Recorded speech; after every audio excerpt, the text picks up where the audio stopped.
I want to jump back on the nobody wants to work anymore thing. I know we've talked about it before, and I know we kind of approach it kind of tongue in cheek, Hmm. but let's look at that comment through the lens of what our discussion of the parallels between the consumer market and the labor market. That comment is currently being made in when approaching the labor market discussion. If you What would the response be, or what would the actions if you were to make that type of comment in the consumer market? Oh, nobody wants to buy my product anymore. Right? What would you actually do if you as a business were encountering that problem in the consumer market of nobody's buying my product anymore? You would investigate why, right? Right. You would go through all of those activities again. Okay, is our branding on point?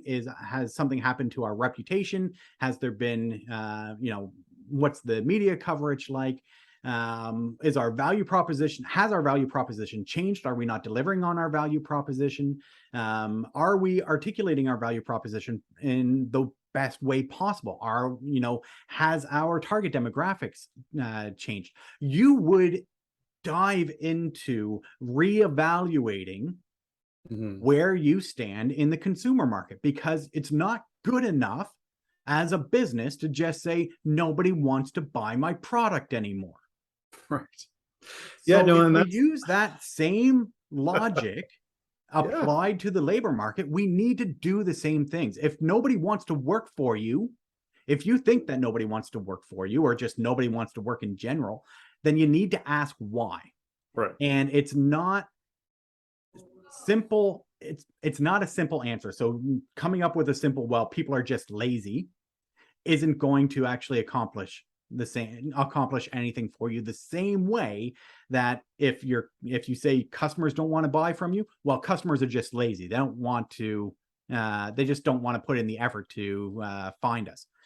Well, doesn't matter if they're lazy or not, because you need customers. Well, doesn't matter if they're lazy or not, because you need employees, right? Absolutely. And the idea of of having that contrast view, I think does put that into perspective, because it's almost like well, unless everyone's independently wealthy, no one requires a paycheck, then there's probably another motive that no one wants to work anymore. um because and I do think though that like a lot of the idea around trying to kind of mold how people view the work, view their view you as a company within the labor market, it's something that it's really important to kind of understand that how powerful the reputation part of it is. And one thing that, and going back to your kind of intro talking about the value propositions and competitive advantage and everything else like that too, I think it's really important to even draw the really close parallels between those two things. So in the consumer market, competitive advantage is usually referred to in kind of terms of like either you're a price leader, you have the Yeah. lowest prices Yep. possible, and you can in your kind of your costs are low, so your prices are low, or you're a product leader where you have the best product far and wide. People will pay more for it. Now, product leadership tends to build product and brand loyalty. The product is good. I want the product, Mm-hmm. so I'll pay what I have to get the product. Where price leadership tends to be not as good at creating the same kind of loyalty, because they become loyal to the low price. And if you're, as long as you're the lowest price, you have them. But if someone is giving it to them at a lower price, they're loyal to the savings, not so much to you.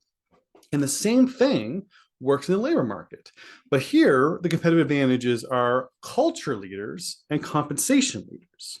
Culture leaders build a culture and an employer brand loyalty. It's the culture and the environment that creates this brand that people are willing to are willing to necessarily not have the highest paychecks or not necessarily have the absolute best compensation, if the whole culture is something that kind of holds on to them and kind of gives them more than just that.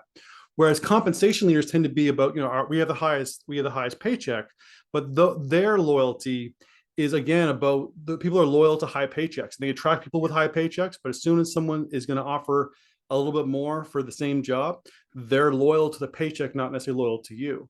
And kind of viewing it from that perspective, I think can be a really powerful way to, again, rethink how we understand our labor pool about, because often companies know we're a product leader, we have the best product, or, or we're a price leader, we offer things at the best price possible.